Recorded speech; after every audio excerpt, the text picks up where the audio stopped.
Welcome to the Untold Tales audio anthologies. Written by Mark Neuffer and narrated by Melissa Del Toro Schaffner.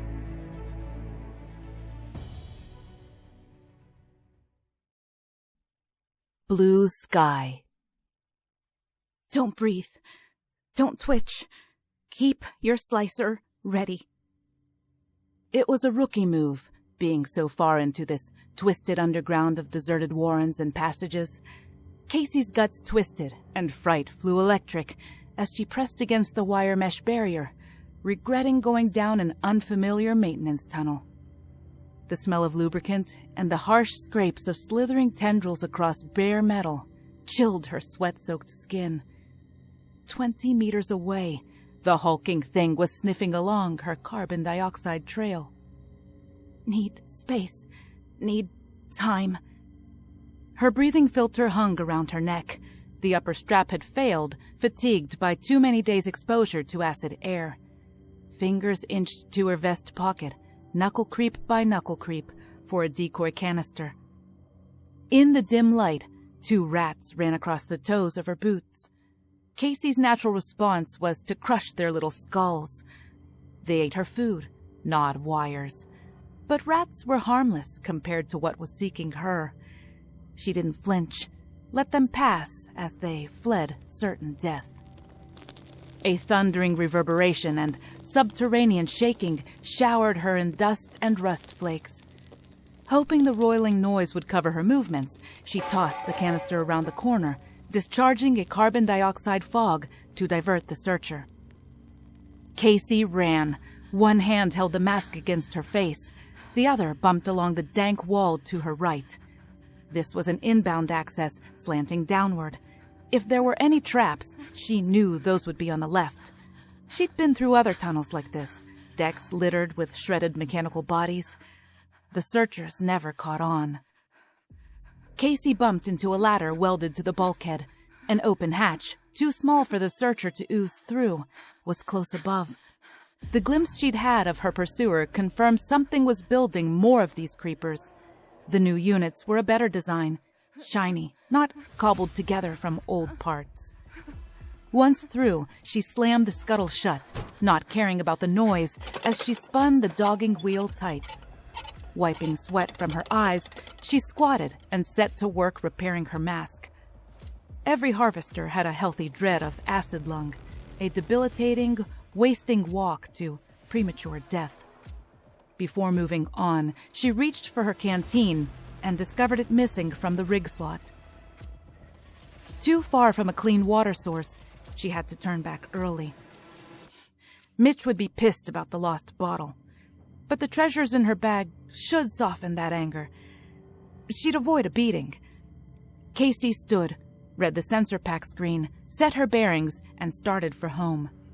She'd hoped there'd been enough water to rinse off the 3-day grunge from harvesting in the dead zone.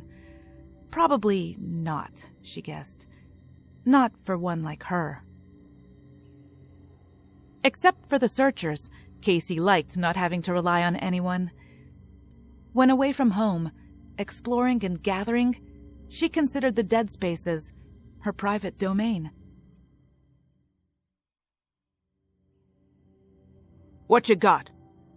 Mitch was never one to welcome a harvester home, never one to lose sleep over those who hadn't come back. Distracted by the bauble Casey held out, he didn't spot her missing canteen. She shifted, hiding the empty harness slot from his probing eyes. "Some hand tools, a few manuals, and this control circuit board for a fabricator." "Does it work?" "How would I know? Everything's dead except some lighting." "Watch your mouth!" Casey knew she was edging toward insubordination and a face slap, but she was too drained to care. "The machinery's in decent shape, but needs a jack screw to bring it home," she said. "Anything else?" "Some canister caps and a roll of plastisheet, the thin kind." "In 3 days, that's all you recovered?" He stared her down until she dropped her head. "All right, log those in and give them to Leroy." "Water stocks?" "Still low. No washing today. The tank men are due back tomorrow. They found a source deeper in, Cleaner. Now get going. Out of Mitch's sight, she took a detour through the passageway choked with boxes, crates, and barrels, looking for a welcoming face. Rigmaster Wanda had taken this urchin under her wing when Casey's mother failed to return, 12 years ago. Sliding open the metal gate to Wanda's territory was like finding an oasis. Even the air tasted better here. How was it? Wanda asked. More searchers. New ones, quicker, said Casey. Crap, Wanda groaned. Did you tell Mitch? Hell no! He'd want me to bring one back. I'll trickle it down to the clave. How was the air? Any better? Worse. I used up 6 purifier packs. Was on my last one when I reached home, said Casey. Wanda slid a slate over to her. You're due for a replacement rig. Take off your harness so I can do inventory. Casey unbuckled and unstrapped, then slung her rig on the counter. Got any new boots? Not much call for your small size, but yeah, I put a pair aside for you. Best ones to come through here for some time, said Wanda.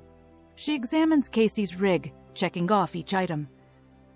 Where's your bottle? You need to turn it in. Lost in a chase.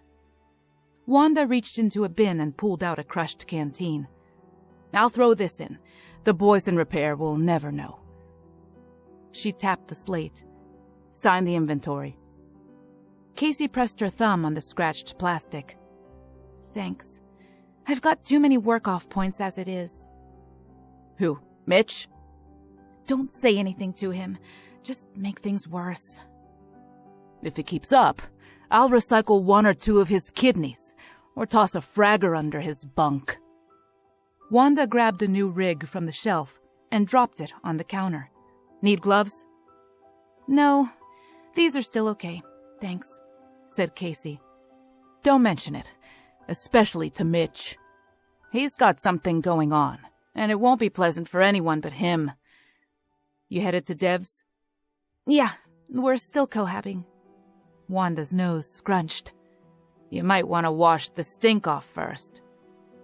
Mitch said no washing until the tank men came back, Casey complained. He's lying. Bet he's auctioning off your clave supply, said Wanda. We have plenty. Use the shower here. I've got some of that nice soap again. That'd be great. Hot? Warm. Heater needs a new coil, but you won't freeze your ass off. See if you can find a replacement on your next run. Dev's place have water? No, not rated for it, lamented Casey. Towel rags are in the bin. If you have time, toss your clothes in the tumbler. They stink as bad as you do. In the darkness, Casey rested her head in the nook of Dev's bare shoulder as they caught their breath.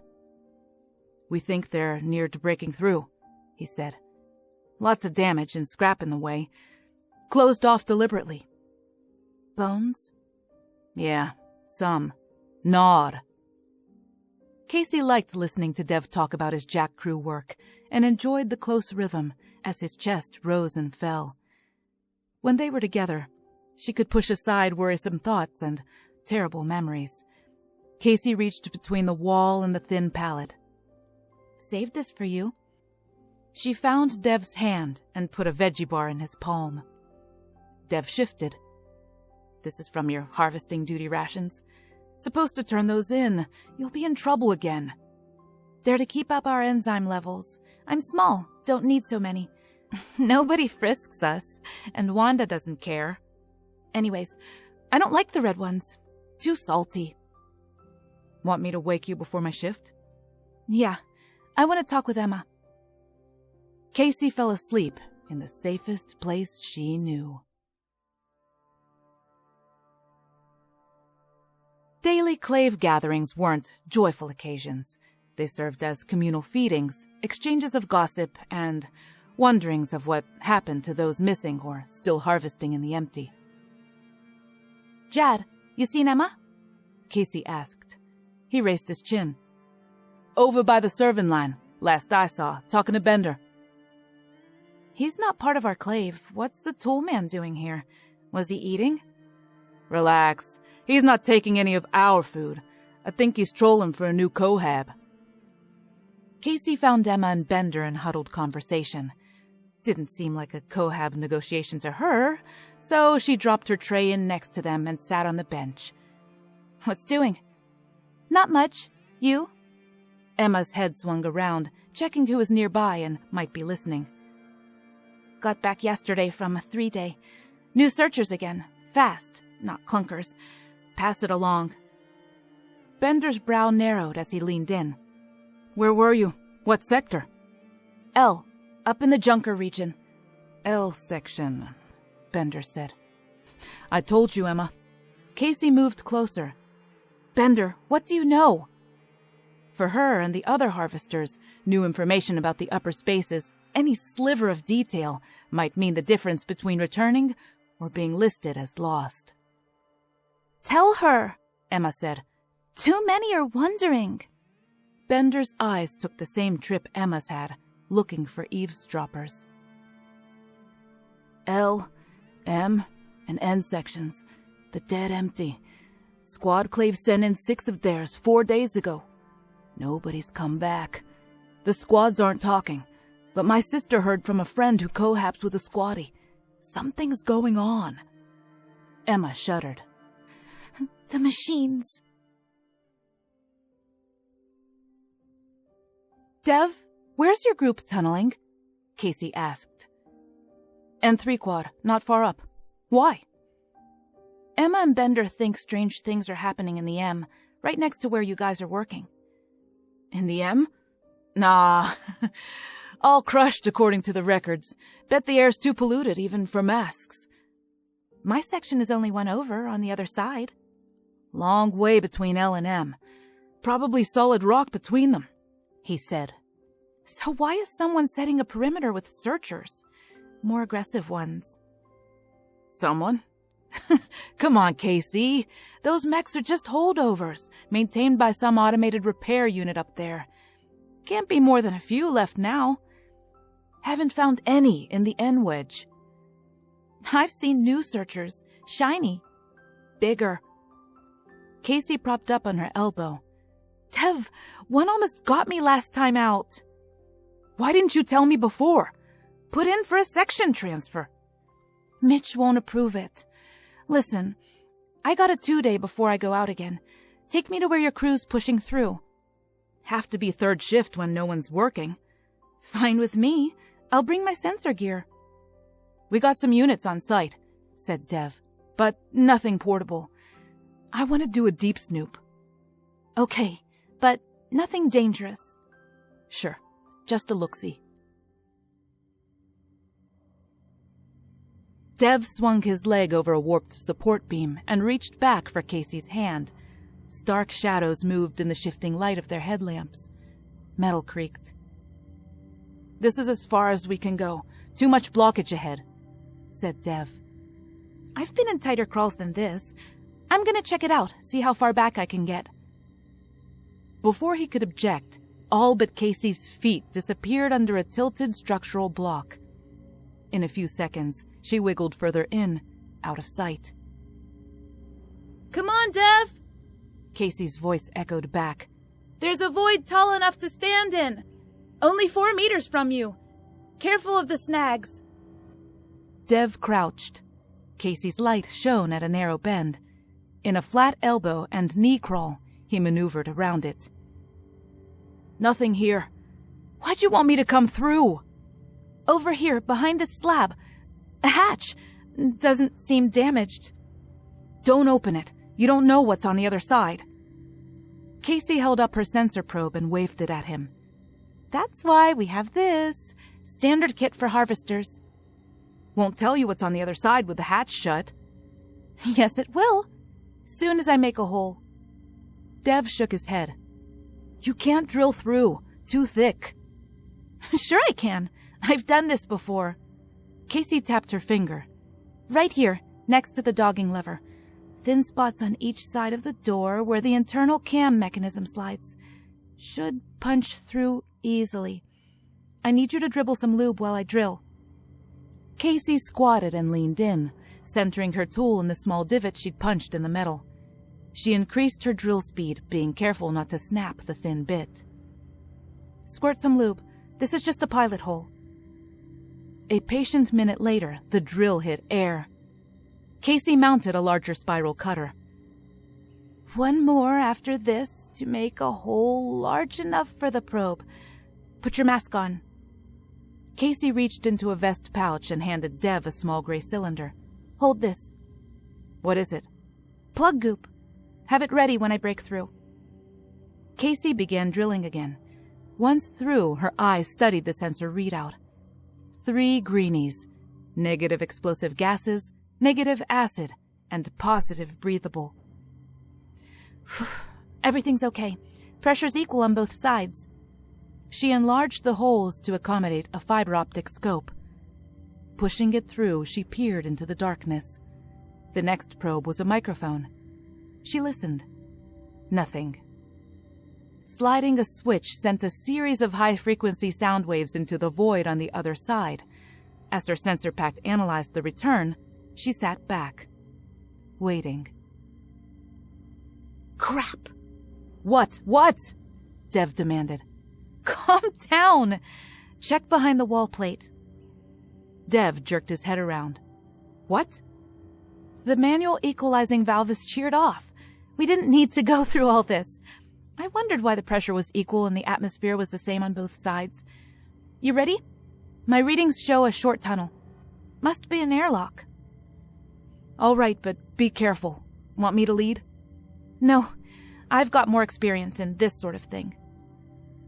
Casey heaved the dogging lever with a shoulder shove and swung the hatch inward. She stepped over the threshold, scanning with her flashlight, and spotted the equalizing valve at the next hatch. "Put your mask back on." With a quick open shut, she ran more air samples. Some airborne dust and rust, but nothing bothersome. Before Dev could object, Casey opened the hatch to a long corridor. She stood ready to slam it shut if her sensor pack detected a searcher or movement of any kind. Their headlamps showed a dusty hallway, ending at a T-intersection. Casey hesitated, then rolled a sensor ball along the passageway, aiming for a rebound into the right-hand passage to monitor both ways. "Infrared clear, no motion. Let's go." To the left of the T was another hatch. The right, like a dark maw, opened a huge multi-level space. Casey set a thick bead of glue on the left hatch to keep anyone or anything from getting through without making a racket. She left the remote in the passageway, set to alert before they moved to the metal cavern. From the entry, the pair swept the interior with light. Casey tossed her last sensor ball. The place was empty except for the catwalks around the upper 5 floors. The open passages on each level made Casey's skin crawl. Any of those could hide searchers.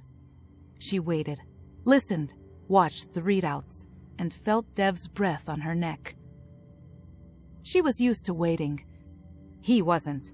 Ignoring Casey's hissed warning, he stepped over the hatch combing and strode into the room, his footsteps echoing. At the center, he turned to fill the upper levels with light. "All clear. Dead as a tomb." Casey wished he'd picked another word. She joined Dev as he shone his light straight up, 100 meters, illuminating a segmented dome ceiling. Casey hugged herself. "Too big. I don't feel safe here." "Looks like the roof retracts. What do you think?" "I've never seen this sort of construction. Not a trace of acid air. Must be an open connection to our ventilation system." Casey backed up, close to the tunnel entrance they'd come through, her eyes sweeping the upper levels. Or this section has a working one of its own. Dev pointed to a series of stairs. "Want to go up?" "No. Too hard to climb down an escape route. We'll take the passage opposite the way we came." Dev walked to the other passage. Some lighting systems are still powered farther on. Air's flowing in that direction, too. She followed, jogging across the cavern's floor. Casey stopped and moved her hand behind, placing it against Dev's chest. They'd walked this path for 2 kilometers. Wait, smell that? Dev sniffed. No. She checked the remote they'd left behind. Still clear. Something's not right. Take a knee against the bulkhead.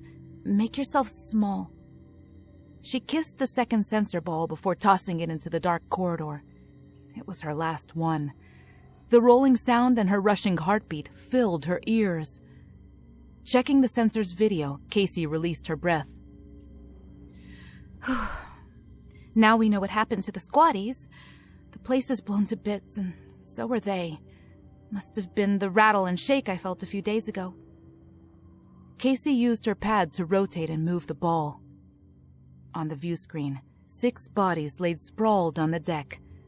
The walls were charred black, and a pipe had pulled free from its brackets, the ruptured ends ragged and blooming out.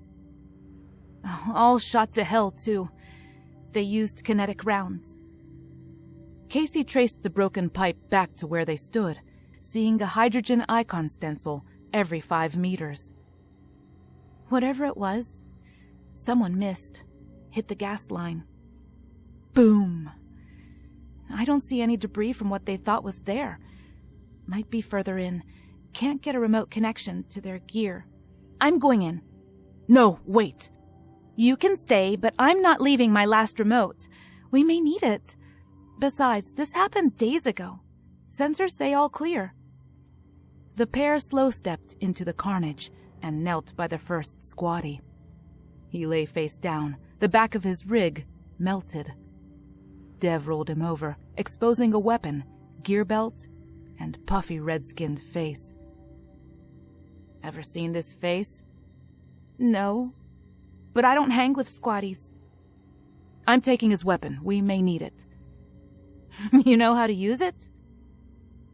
Had some training a few years ago when I thought about joining up. His rig's got 3 ammo canisters. Should we bag a weapon for you? No.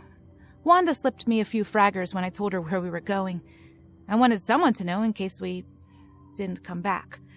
I'm gonna try a line link to this guy's rig. Casey heard Dev gag as he rolled over the other squatties. Except for the first one, furthest from the blast, the squatties' gear and bodies were burned and blackened. White-faced, Dev came back to Casey. No signs of them being in a close fight. You got anything on the vid?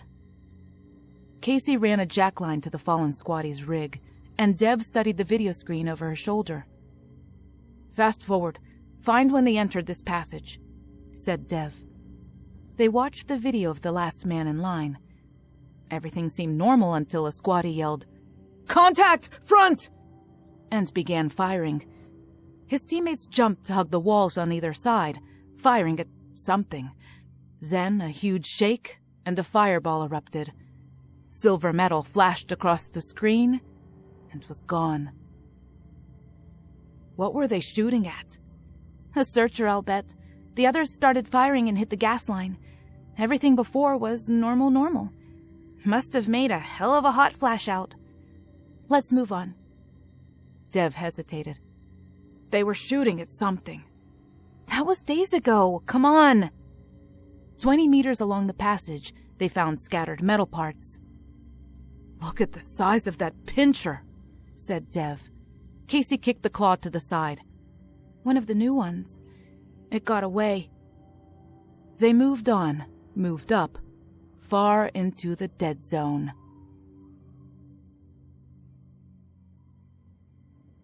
Good a place as any to sleep. Casey wiggled through a ventilation slot to a plenum inlet large enough to stretch out in. Jackerboss is going to be mad I'm not working, said Dev. I've got you covered. Had Wanda put you on the medical list for 3 days. 3? You planned for us to be gone for 3 days? Said I got you covered. We need some rest. Casey wagged her eyebrows. Or do you want to fool around first? I'm not taking my clothes off for anything until we're back home. Casey grinned. Don't say I didn't offer. Do you even have a plan? I mean, an actual plan? We've been moving upward all day. Casey checked the feed from the remote she'd left on the deck outside. That's the plan. As long as we can find water, up we go. Settle in. I'll take the first watch. Casey chewed a carb bar, keeping her eyes glued to the sensor pack screen. She didn't wake Dev when a small trio of searchers marched past their night hole. The last one clutched a dead rat on its back. Dev rubbed his sore legs as Casey wiped grime from the hatch window. Bringing her face to the glass, she said, "People! There are people in there!" She stood aside to let Dev peek through the round viewport. The well-lit scene was strange to Casey. Their gear, equipment, and clothing looked unfamiliar. New, not cobbled together from salvage, not patched and repatched. Dev moved his face from the small window. I don't recognize their clothing. Everyone's wearing the same thing, geared out the same. I count 10. You? Yeah. 6 men, 4 women, no children. They're eating. I didn't see any weapons, but they have crates marked explosive. Casey grabbed the hatch wheel. Dev placed his hand over hers. I don't think we should go in. They could be dangerous. I don't think so. They don't move around like squatties, and 4 of them are old. Stay here. Keep your weapon ready. Casey swung the hatch open.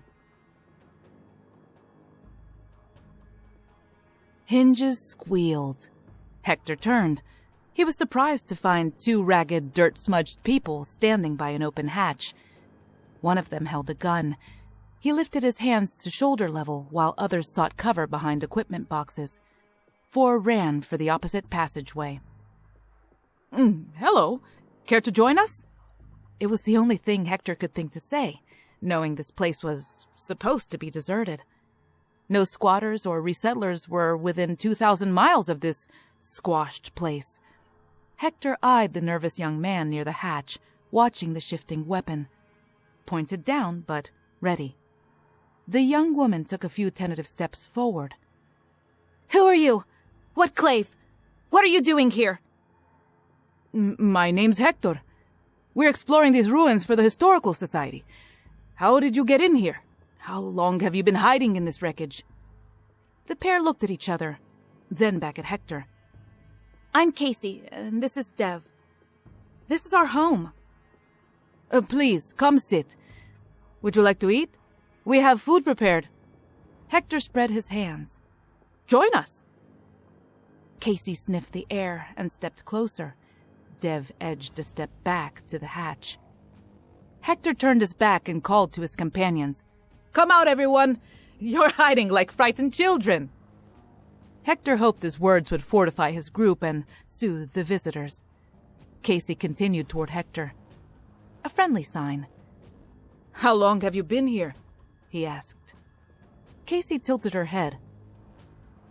All my life. 9 generations, I guess. Since the collapse. Collapse? You must mean the asteroid strike. Yeah. Were there other survivors? Outside? The planet didn't die? Hector's eyes widened. Originals! He called out. Kate, these are originals! Next time you go topside, call this in. He turned back to Casey. Several billion survived. Lots of quake damage, but most people moved before the impact, spread out away from the coasts. Some sheltered in prepared undergrounds like this one. How many of you are in this mashup? Almost 1,500. Casey hung her head. There used to be more. We can take everyone to a better place, Hector offered. Scritchy mechanical sounds came from an upper level as a huge searcher slithered from a dark passage. Casey ran toward the hatch as Dev fired, shredding the monster. Hey, hey! Shouted Hector. Stop shooting! Stop shooting! A searcher! Casey screamed. Those things are deadly! Haven't you seen them before? You mean the quads? We use them to clear heavy debris and jack up passages. We use smaller ones to keep the vermin away during explosions. Lots of rats in here. Those things have been killing us! Did you bring them? Why? Killing? Not possible, Hector said, countering Casey's explosive statement. Casey hesitated for a moment. They've been killing us since the collapse. Every chance they get. They kill on sight.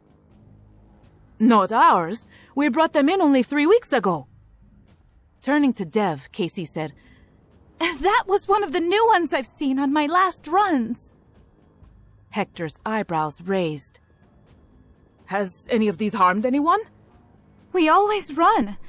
No one's been killed in a few years. Yando, bring me a Delta unit. The woman Hector motioned to opened a case, removed a small blocky thing, and handed it to Hector. The cube unfolded in his hand. Stumpy legs emerged, followed by tentacles, waving, sensing. See? Harmless except to rats and such. Here, take it. Casey backed away from the miniature horror. Hector put the crawler back in its box. Have you ever been outside? Casey shook her head. No one goes outside. Everyone knows it's a wasteland. Broken bare rock, glassy surfaces, radiation. Nothing alive. Safer here. There's no radiation hazard. Never was. But you're right about this sector. Life is coming back at the edges, a long way from here. Sensing their unease, seeing their wary eyes, he asked, Would you like to see? Hector took the young pair up a new lift to the surface. Casey gasped. Her knees weakened when she saw the blue sky. Overcome by the expanse, she grabbed for Dev to steady herself. Don't look up, Dev said, his voice shaky. For a minute, they stood together in silence near the edge of a recently carved ledge, 10 steps from the deep shaft they'd ascended. Breathless, Casey held tight to Dev's arm and whispered in his ear, This place isn't for us. Too big. I don't feel safe. You gonna be okay? He asked. Her eyes went skyward. Where does it end? Dev took a step closer to the rim, assessing the steep drop. He turned back to Casey. Her eyes passed information before they sought the ground again. He nodded. Dev asked, What's that? This thing under the ledge? Hector moved closer to see what Dev was pointing at. As he leaned over, a push from behind unbalanced him. Casey's second shove sent him tumbling to the craggy rocks below. Back down? Asked Dev. Yeah. Casey held Dev's hand as they stepped onto the lift. Might need to shoot a few. He jacked in a new magazine. The rest can carry equipment back for us. We can stash it in the dome room and make them show us how to control their searchers. After that... Casey nodded. After that, we bury them in the rubble. With those explosives, we can bring down 5 levels. They'll never dig us out again. Casey had bigger after that plans, beyond the immediate day. She smiled at the thought of tentacles wrapped around Mitch's neck. As they descended, Dev kissed Casey's hand. Let's go home. Thank you for listening. You may notice it's becoming easier and easier to interact with us and support the show. We love our listeners, fans, and patrons. Please share this podcast with your friends and family and anybody who might be a sci-fi buff. We know they'll love it. And if you'd like to support the show for about 1 cup of coffee a month, you can go to the link on the bottom of the show notes in every episode and find a Support This Podcast link.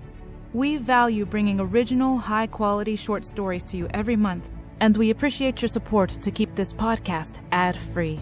Thank you so much, and have a great day.